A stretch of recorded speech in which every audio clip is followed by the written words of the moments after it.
안녕하세요. 결혼 1년 만에 이혼해 지금은 새 인생을 준비 중인 올해 34살 여자입니다. 이혼하게 된 이유를 제공한 건 전적으로 신우랑 시어머니 때문이었지만 중요한 상황에 말 한마디 똑바로 못하는 못 믿어온 남편도 이 이혼에 있어서 아무 잘못이 없다고 할 수는 없겠네요.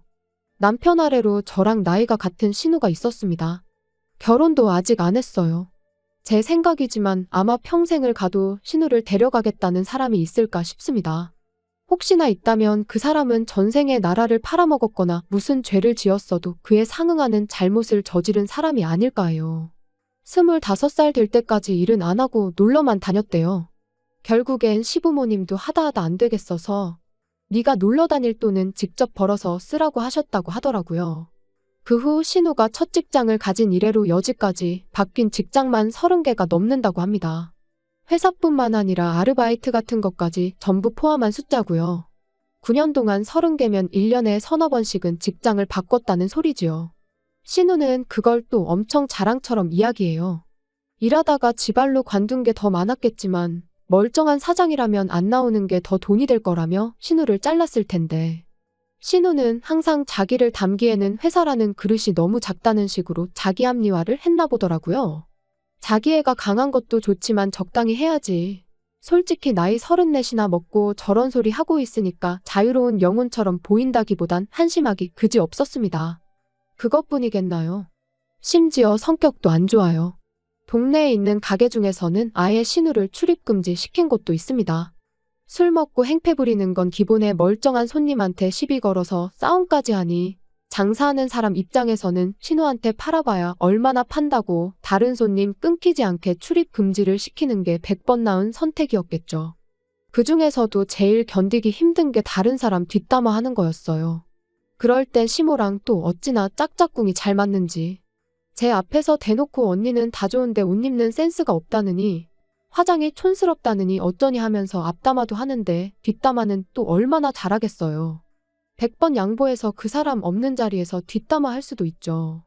저희가 뭐 조선시대 양반들도 아니고 채통 지킬 거 있나요? 마음에 안 드는 게 있으면 당사자가 없을지라도 그 자리에서 후련하게 까내리는 것도 방법이라고 생각합니다. 문제는 뒷담화를 하는 대상이 불특정 다수라는 데 있었어요. 가령 다 같이 어디 교회에 카페라도 간다 치면 생판 모르는 사람 험담을 하기 시작하거든요.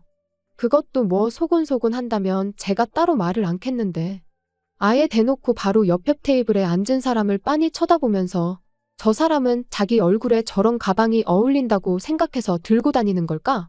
라던지 외적인 부분을 가지고 그렇게 사람을 까내려요. 얼마나 빤히 쳐다보고 얼마나 큰 소리로 이야기하는지 저는 항상 혹시나 저 사람이 시모랑 신우 둘이서 하는 말을 듣지는 않았을까? 혹시나 그거 듣고 열받아서 시비를 걸어오면 어쩌나 그런 걱정에 조마조마했던 적이 한두 번이 아닙니다. 그래서 다 같이 어디를 간다고 하면 또 괜히 쓸데없는데 신경 쓰면서 스트레스 받을 생각에 출발하기 전부터 온 신경이 예민하고 곤두서 있고 그랬습니다. 그런 인간 말종 신우를 제 동생하고 결혼시키고 싶다고 나오니 저로서는 당연히 거부감이 들 수밖에 없었고 견디다 못해 결국 이혼을 선택하게 되었어요. 저한테 1살 어린 남동생이 있습니다. 내 가족이라서가 아니라 신우랑은 비교할 것도 없이 좋은 사람이에요. 객관적으로 봐도 공부 열심히 해서 좋은 대학 들어가고 거기서도 열심히 공부해서 정말 알아주는 회사 들어갔어요. 세금 떼고 그러면 많이 줄기는 하지만 그래도 억대 연봉으로 일을 시작하게 되었고요. 저희 집이 지방이다 보니 원래는 동생도 그렇고 저도 그렇고 각자 직장 근처에 작은 원룸 구해서 살고 있었거든요. 그런데 동생이 취직 2년 차에 집에서 돈을 좀 빌리고 해서 전세를 하나 얻어서 같이 살자고 제안을 해왔어요. 한 가족인데 같이 살면 되지 뭐하러 월세로 두 군데다 돈 쓸 이유가 뭐가 있냐고요.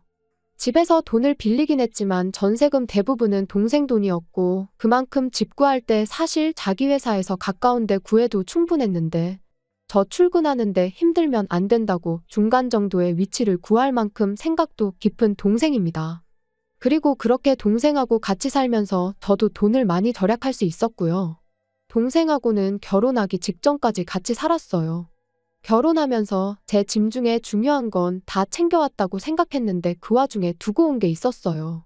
신혼집이 동생 사는 집하고는 거리가 조금 있는 편이라 택배로 보내달라고 했는데 동생이 오랜만에 얼굴도 볼 겸 직접 가져다 주겠다고 하더군요. 그래서 주말에 겸사겸사 같이 점심 식사를 하기로 했는데 그날 신우랑 시어머니가 심심하다고 저희 집에 연락도 없이 찾아온 겁니다. 동생하고 선약이 있어서 저는 나가봐야 한다고 말을 했는데도 불구하고 동생이 시어머니보다 중요하냐는 말도 안 되는 소리로 약속을 미루라고 하더군요. 이미 동생은 차 끌고 출발한 상황이라 도로 돌아가라고 하기도 뭐한 상황이었고요.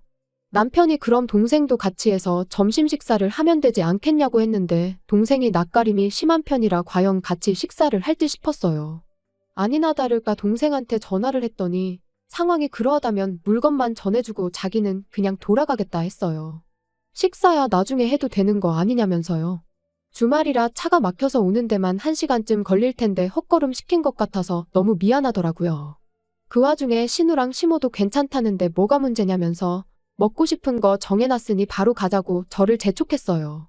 아니, 동생이 오기로 했는데 가긴 어딜 가냐고. 나가더라도 동생 오고 나서 가는 게 맞지 않냐고 했더니 어차피 차 끌고 오는데 여기로 오라 그러나 저기로 오라 그러나 똑같은 거 아니냐고 짜증을 내대요. 분위기가 험악해지니까 남편이 처남한테는 내가 잘 말해줄 테니까 일단 나가자고 저를 잡아 끌었고요. 그렇게 동생은 오는 도중에 또 목적지를 바꿔야 했고 방향이 다른 곳이었다 보니 거기서 또 30분 정도를 낭비해야 했어요.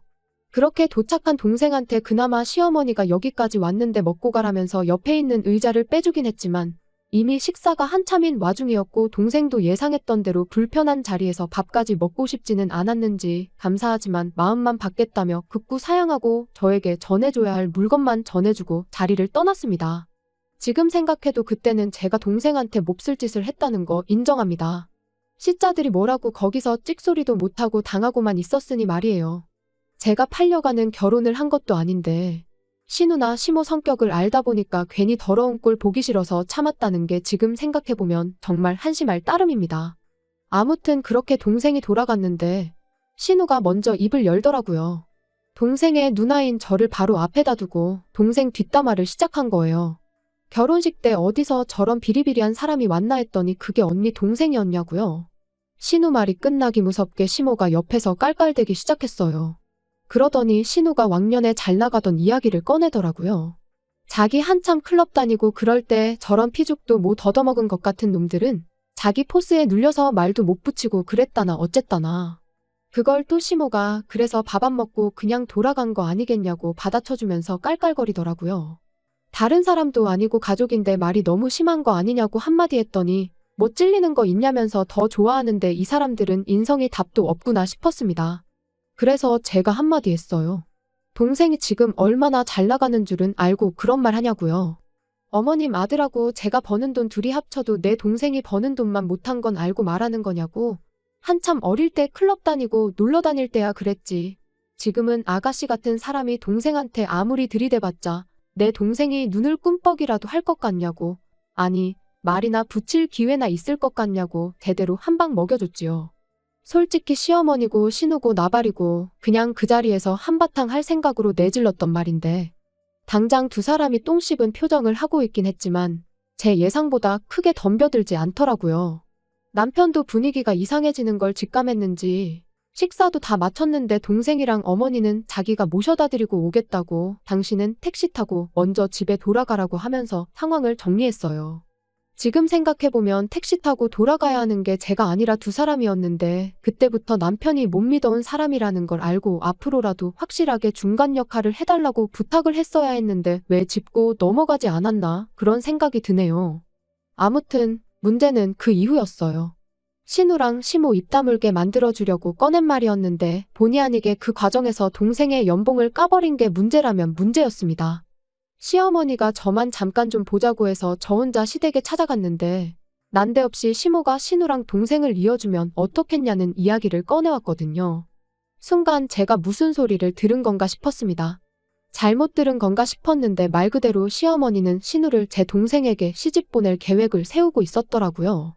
신우도 옆에서 동생분 지금 혼자 사신다고 하지 않았냐고. 존칭까지 쓰면서 집안일 다 해주는 누나랑 살다가 혼자 살게 되었으니 얼마나 외롭고 힘들겠냐고. 옆에 여자가 한 명 필요하지 않겠냐고 거들더라고요.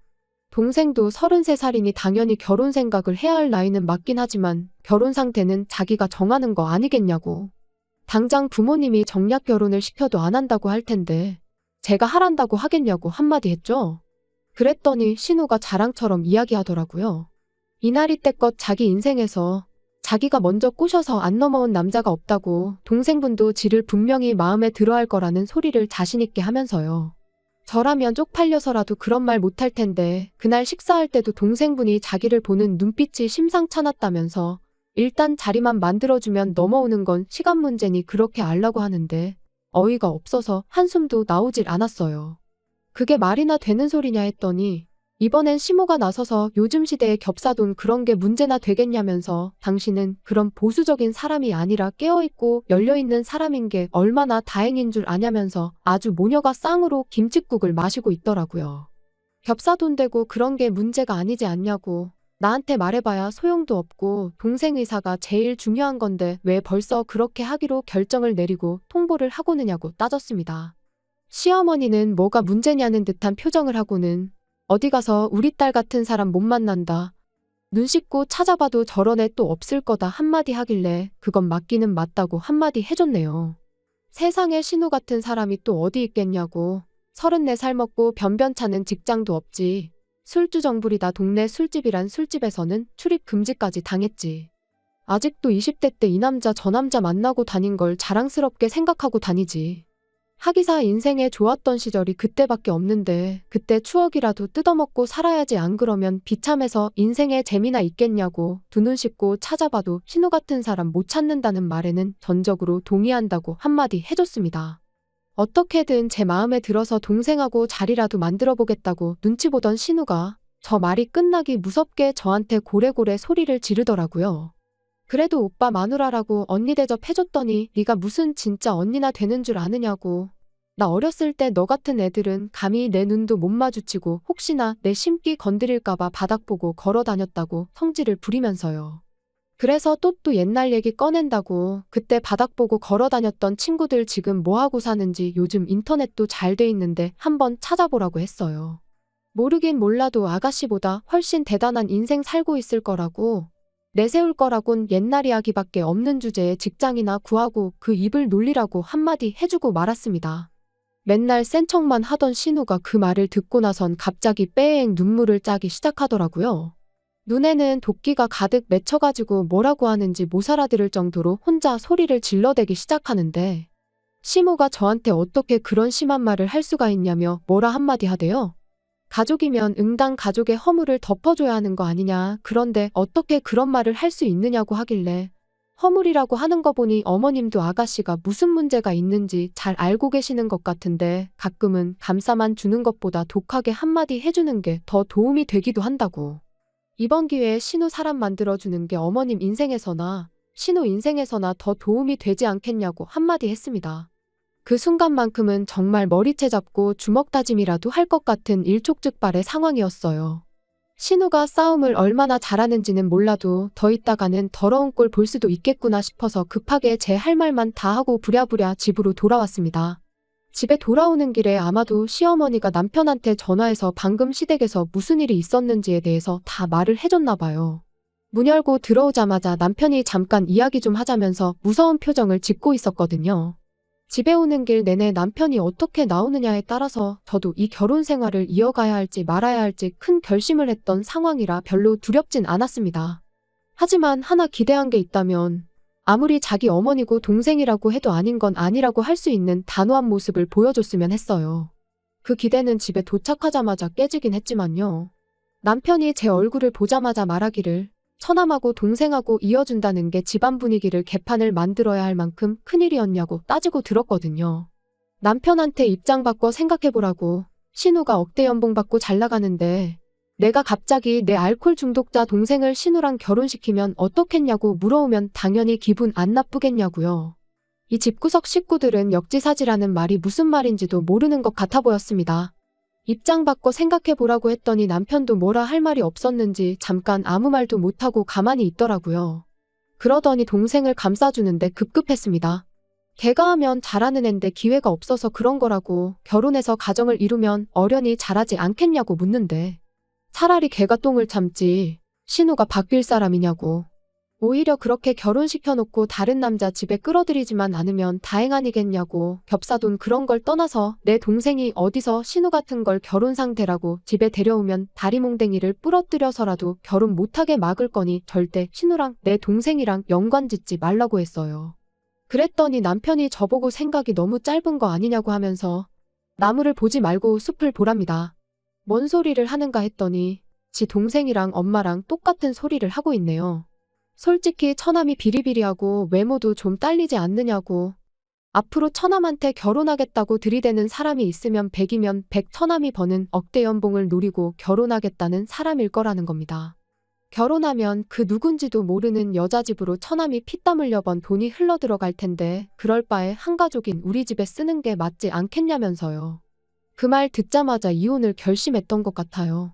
이 집구석 사람들 중에 남편만큼은 정상이라고 생각했는데 다 그 나물에 그 밥 똑같은 놈들이었던 거죠.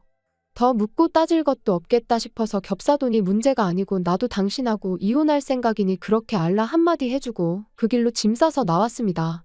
동생 신세는 지고 싶지 않았는데 갈 곳이 마땅히 동생 집 말고는 없더라고요. 제가 찾아온 걸 보고는 동생이 놀라서 무슨 일이냐고 묻길래 자초지종을 다 말해줬습니다. 그나마 다행인 건 동생이 결혼을 전제로 만나고 있는 사람이 있다는 거였어요. 같은 직장에 몸담고 있는 사람이라고 하니 적어도 신우처럼 머릿속에 똥만 가득 찬 사람은 아닐 테니까 안심이 되더라고요. 어차피 매형 동생분하고 결혼은커녕 앞으로 만날 일도 없을 것 같은데 매형한테 잘 이야기해서 풀면 어떻겠냐고.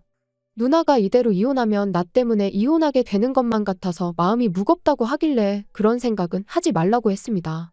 너 때문이 아니라 너 덕분에 이혼하는 거라고. 걔한테 비교하자니 걔한테 미안할 만큼 되먹지도 못한 인간들로 이루어진 집구석인 걸 덕분에 알게 되었으니 더 늦기 전에 이혼하는 게 천만다행 아니겠냐고요. 아무튼 그렇게 남편과는 이혼을 하게 되었어요. 처음에 남편이 죽어도 이혼 안 해줄 거라고 으름장을 놓더니 시어머니 입장에서는 그래도 아들이 하루라도 덜 살고 이혼하는 게 낫다 싶었는지 2달도 안 지나서 결국 이혼 서류에 도장을 찍게 만들어줬어요. 그렇게 1년 길지도 않은 결혼 생활에 종지부를 찍고 혼자가 되었습니다. 동생이 결혼할 상대가 생겼다니 동생 집에서 머무는 게 그 여자 입장에서는 똑같은 시짜짓하는 신우처럼 보일 수도 있겠다 싶어서 지금은 다시 혼자서 살고 있어요. 하지만 아무리 혼자서 살게 되었다고 한들 그 인간만도 못한 집구석에서 한 가족으로 살고 있는 것보다는 100배 1000배 낫네요.